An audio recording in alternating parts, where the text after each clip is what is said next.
Livro Onde Está Deus Durante a Minha Tempestade, de Kenneth Wayne Hagin. Capítulo 10.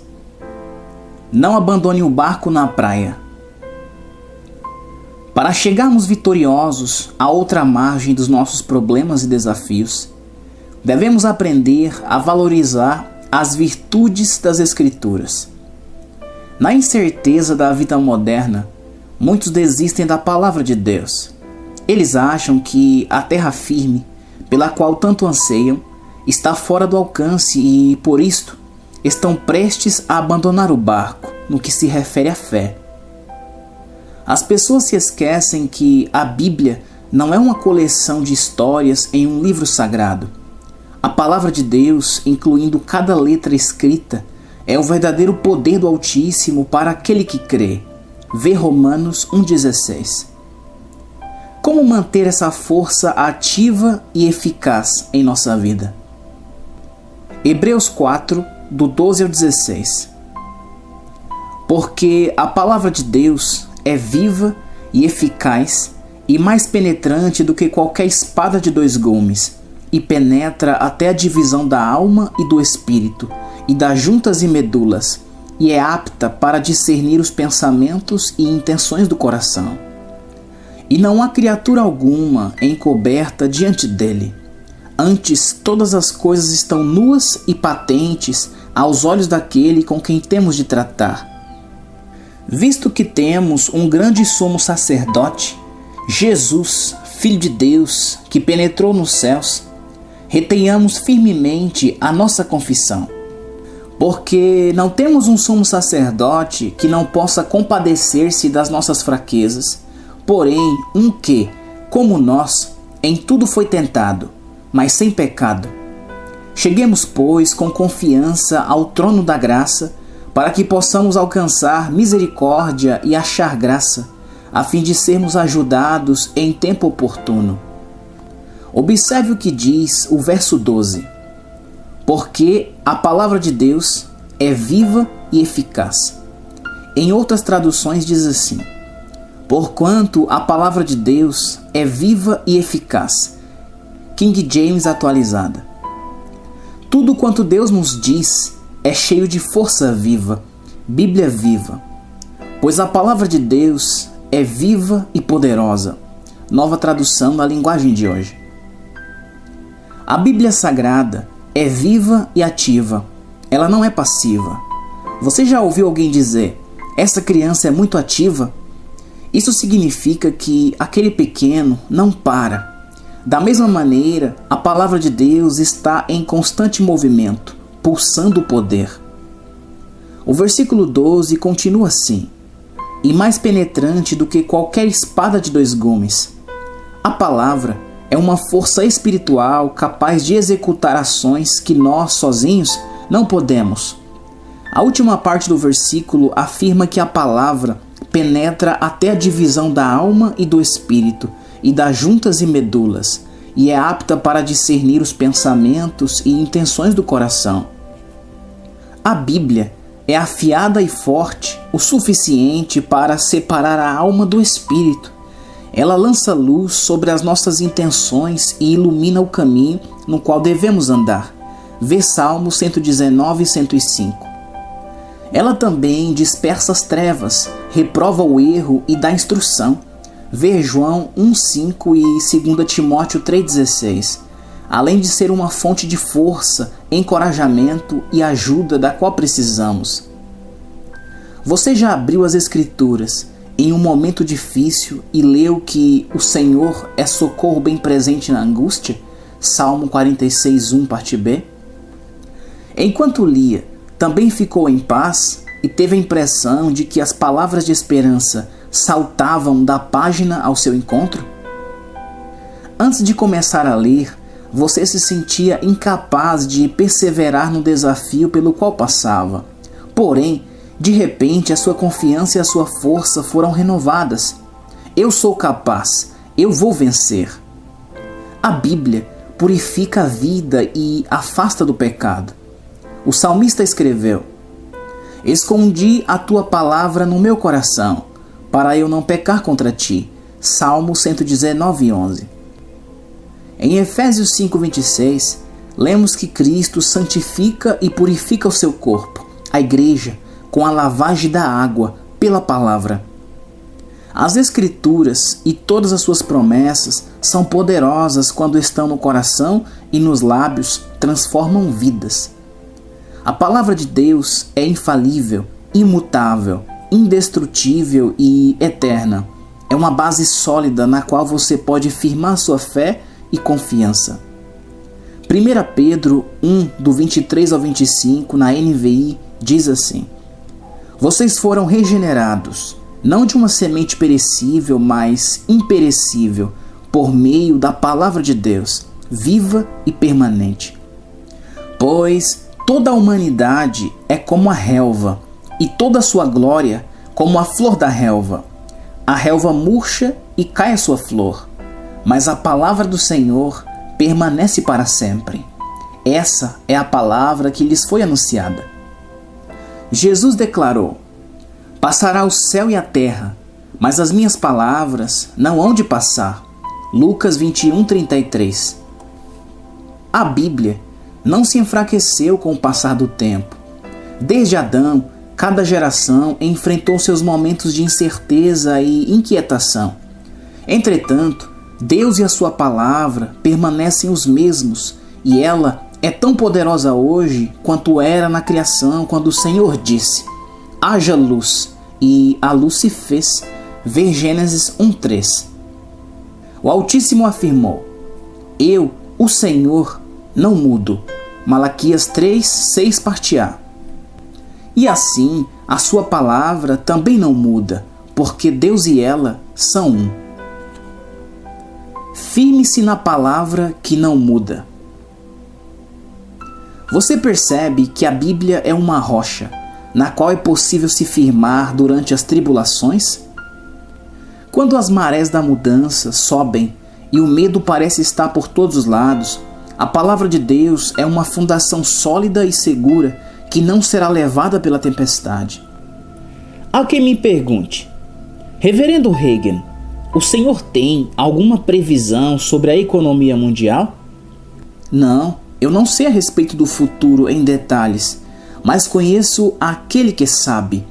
Não sei quais decisões tomadas pelos chefes governamentais afetarão o país e o mundo, mas eu conheço aquele que pode alterar a maré a fim de cumprir seus planos e propósitos. A minha confiança está nele. Hebreus 4:14. Visto que temos um grande sumo sacerdote, Jesus, Filho de Deus, que penetrou nos céus, retenhamos firmemente a nossa confissão. Na Nova Versão Internacional, lemos: apeguemo-nos com toda firmeza à fé que professamos. Quando o mundo parece querer inundar o nosso barco, não é hora de abandonar a embarcação. Pelo contrário, é tempo de agarrar-se com firmeza em Jesus, que está bem perto e prometeu nunca nos deixar decepcionar ou desistir de nós. É o que está escrito na carta aos Hebreus. Ele, Deus, mesmo disse: de maneira alguma falharei, nem desistirei, nem abandonarei você. Eu não, de modo algum, eu não vou desamparar, nem abandonar, nem entristecer você. Descanse no meu poder. Com certeza não. Hebreus 13:5, Bíblia ampliada. Hebreus 4:15 e 16. Porque não temos um sumo sacerdote que não possa compadecer-se das nossas fraquezas, porém um que, como nós, em tudo foi tentado, mas sem pecado. Cheguemos, pois, com confiança ao trono da graça, para que possamos alcançar misericórdia e achar graça, a fim de sermos ajudados em tempo oportuno. A diferença entre o cristianismo e as outras religiões é que o Senhor está conosco e em nós e a nosso favor. Ele vive eternamente, não está em uma tumba. Jesus conhece as nossas inquietações, independentemente de quais sejam. Ele veio ao mundo natural como homem, teve uma vida virtuosa, morreu e ressuscitou por nós como um substituto pelo nosso pecado, e por isso ele está qualificado para ser o nosso sumo sacerdote fiel, aquele que ainda ministra em prol dos homens que por ele clamam. Cristo é capaz de identificar-se com tudo em sua vida. O versículo 15 declara que o Mestre se compadece das nossas fraquezas porque ele foi tentado como nós o somos, embora ele não tenha pecado. Jesus é o Deus Todo-Poderoso encarnado. Não importa a tempestade ou desafio que o esteja afrontando, ele é um ajudador bem qualificado, socorro e guia para tempos de angústia. Alguém está orando por você. Além de ser o nosso sumo sacerdote, a Bíblia assevera que Jesus está à direita do Pai, intercedendo por nós. Hebreus 7, 24 e 25. Mas este, porque permanece eternamente, tem um sacerdócio perpétuo. Portanto, pode também salvar perfeitamente os que por ele se chegam a Deus, vivendo sempre para interceder por eles. Hebreus 7, 24 e 25, NVI. Mas visto que vive para sempre, Jesus tem um sacerdócio permanente. Portanto, ele é capaz de salvar definitivamente aqueles que, por meio dele, aproximam-se de Deus, pois vive sempre para interceder por eles. Amigo, o Altíssimo merece toda a nossa confiança. Jesus veio antes de nós como Salvador, Redentor e Sumo Sacerdote em constante intercessão por nossa vida. Isso nos incentiva a manter a confissão de fé em Deus a respeito de qualquer adversidade. Podemos crer que Ele nos sustenta e fortalece, além de acalmar cada tempestade. Toda palavra que pode nos manter fiéis, o Senhor a trará à existência. Quando o inimigo de nossa alma aperta o cerco e faz ameaças, inclusive ao que amamos, não é preciso ceder ou se render ao medo. Não devemos recuar e abandonar a certeza de que o Altíssimo prometeu. Não temos de pular do barco ou entregar o comando dele para Satanás. Jesus Cristo é a nossa âncora, nossa firme esperança em meio às marés flutuantes e fortes ondas. Ele nos deixa salvo no temporal e nos conduz ao destino certo, rumo à resposta que desejamos. O maligno sempre tenta nos desestabilizar a fim de que abandonemos a fé nas preciosas e grandiosas promessas de Deus. 2 Pedro 1,4, King James atualizada. O diabo sabe que, se nós não hesitarmos nem desistirmos, desfrutaremos da extraordinária recompensa. Esse é o motivo pelo qual ele empenha-se em desacreditar Deus e a sua palavra. O inimigo provoca nuvens de dúvidas para confundir a nossa mente e assim levar-nos a vacilar, renunciar e abandonar o barco. O objetivo dele é modificar o que pensamos acerca da imutável palavra de Deus, porque ela não falha. Um lugar de misericórdia. Uma vez que o Mestre é o nosso sumo sacerdote, podemos perseverar nas Escrituras e na nossa confissão de fé. Estamos aptos a receber as promessas, suportar as tentações e ter cada área da nossa vida tocada pela palavra transformadora. Jesus também nos deixou uma porta aberta a fim de que pudéssemos usufruir da presença do Todo-Poderoso. Hebreus 4, 14 e 16. Visto que temos um grande sumo sacerdote, Jesus, Filho de Deus, que penetrou nos céus, retenhamos firmemente a nossa confissão. Cheguemos, pois, com confiança ao trono da graça, para que possamos alcançar misericórdia e achar graça, a fim de sermos ajudados em tempo oportuno. O Senhor se assenta como eterno Criador no trono da graça. No entanto, por causa de Jesus, Deus também se assenta como o Pai eterno de quem nos aproximamos com confiança.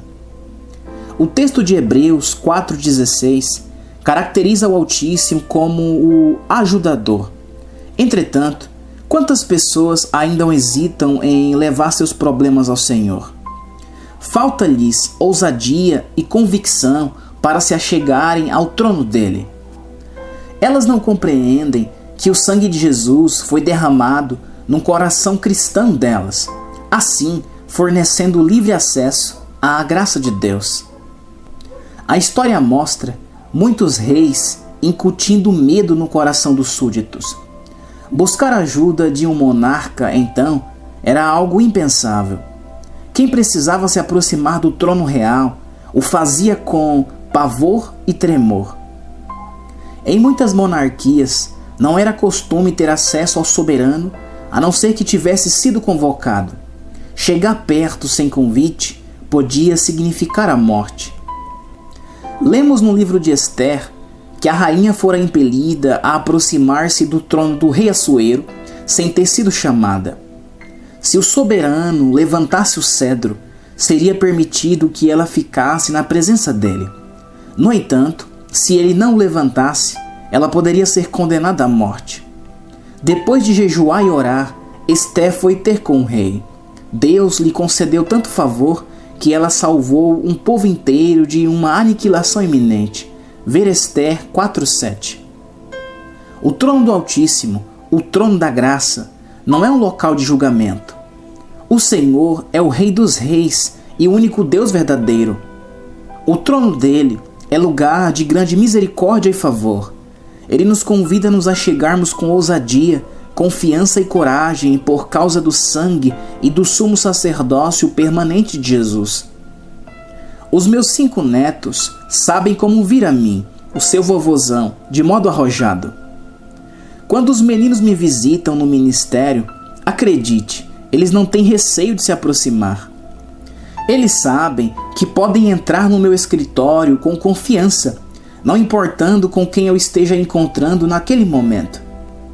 Eles entram correndo, sem medo ou indecisão. Por quê? Porque são meus netos, eles têm um relacionamento comigo. Por meio da morte, do sepultamento e da ressurreição de Cristo, os que nascem de novo entram para a família de Deus e assim desenvolvem um relacionamento com o Pai. Não é necessário esperar pela autorização dele para nos aproximarmos. Afinal, Jesus liberou o caminho para nos achegarmos ao Todo-Poderoso em qualquer tempo. Ele nunca está ocupado demais e não precisamos temer por nossa vida. Não temos de ir ao encontro do Senhor com a cabeça baixa, intimidados e sem dignidade. Não, o trono da graça de Deus é o lugar no qual é possível se aproximar com confiança, a fim de ser agraciado com a misericórdia do Altíssimo e receber ajuda em tempos de necessidade. Não precisamos ir a Deus implorando e clamando para que as nossas carências sejam supridas. Apenas temos de nos achegar e reconhecer que Ele é bom e não muda. Basta dizer: Pai, ajude-me, e Ele nos auxiliará, pois o Senhor é ajudador, e em seu trono recebemos as bênçãos livremente.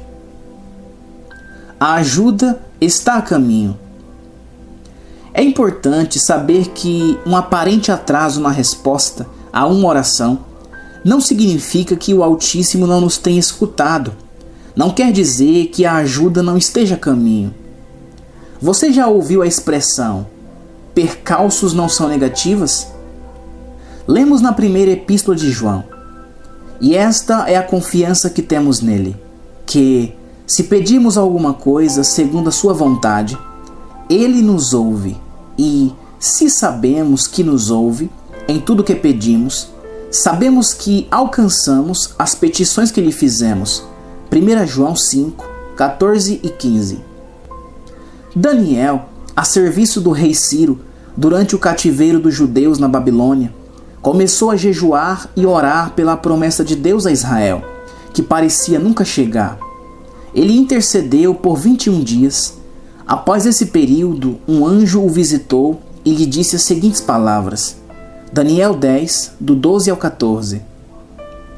Então me disse: não temas, Daniel, porque desde o primeiro dia em que aplicaste o teu coração a compreender e a humilhar-te perante o teu Deus, são ouvidas as tuas palavras.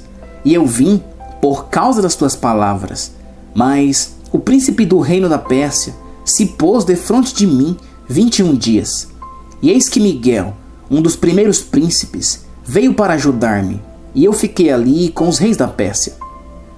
Agora vim para fazer-te entender o que há de acontecer ao teu povo nos derradeiros dias, porque a visão é ainda para muitos dias. Daniel estava seguro da visão que Deus concedera aos profetas sobre a nação de Israel. Entretanto, mesmo depois de anos, a profecia ainda não havia se cumprido.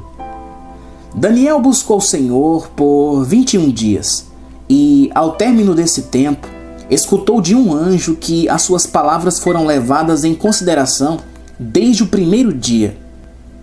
O Espírito ministrador fora enviado pelo Altíssimo, mas encontrou resistência de principados e potestades nas regiões celestiais. Ver Efésios 6,12 e Colossenses 2,15. No entanto, devido à fé perseverante de Daniel, outro anjo fora encaminhado para ajudá-lo. O mensageiro de Deus conseguiu chegar ao profeta com a resposta. Quer encorajá-lo a não vacilar, desistir ou abandonar o barco, seja qual for a palavra de Deus na qual você esteja firmado. A ajuda está a caminho. As Escrituras não decepcionam quem se recusa a entregar os pontos. Por outro lado, quem não persevera na própria confissão de fé nunca alcançará o que deseja do Senhor. Certa vez alguém me disse: eu já acreditava em Deus há muito tempo. Eu incentivei aquela pessoa. Não desista, que assim a fé o levará adiante. Continue firme na rocha da palavra do Senhor. Ela é segura e não desapontará você. Quando deixamos de receber uma bênção prometida na Bíblia, é sinal de que nos aproximamos do Altíssimo sem fé ou abandonamos muito rapidamente. Lembra-se dos discípulos no barco em meio à tempestade? Jesus acalmou o temporal e perguntou: ainda não tendes fé? Marcos 4,40, parte B. Devido a circunstâncias difíceis, eles haviam deixado de lado a confiança no que o Mestre dissera. Passemos para outra margem. Versículo 35, parte B. Essa verdade possuía força suficiente para que vencessem qualquer adversidade, mas os discípulos não se agarraram com firmeza à palavra viva e cheia de poder. Eu me pergunto quantas pessoas pularam do barco e perderam a fé quando a resposta já estavam batendo a porta. Em outra tempestade, Cristo andou sobre as águas até a embarcação, enquanto os discípulos enfrentavam uma tribulação. Alguns pesquisadores afirmam que aquela massa de água estava a cerca de 6 quilômetros do seu ponto mais estreito. Se isso for verdade, quando a tempestade atingisse o alcance máximo, aqueles homens estariam a poucos metros do local de destino deles. Amigo, mesmo que o seu barco esteja na tempestade ou sendo destruído, a terra pode estar mais perto do que você pensa. O diabo pode gritar que você nunca conseguirá, mas Deus guardou vitórias para a sua vida. O inimigo o convenceu de que os seus problemas e sofrimentos são eternos? Acorde, corra para as Escrituras e compreenda que o Senhor nunca o desamparará e que a sua vida está ao alcance e sob o cuidado dele. Não abandone o barco quando já estiver chegando à praia. Não importa a violência da tempestade ou a incerteza do clima. Cada passo de fé de quem está firme na confissão da palavra de Deus conduz para o triunfo prometido.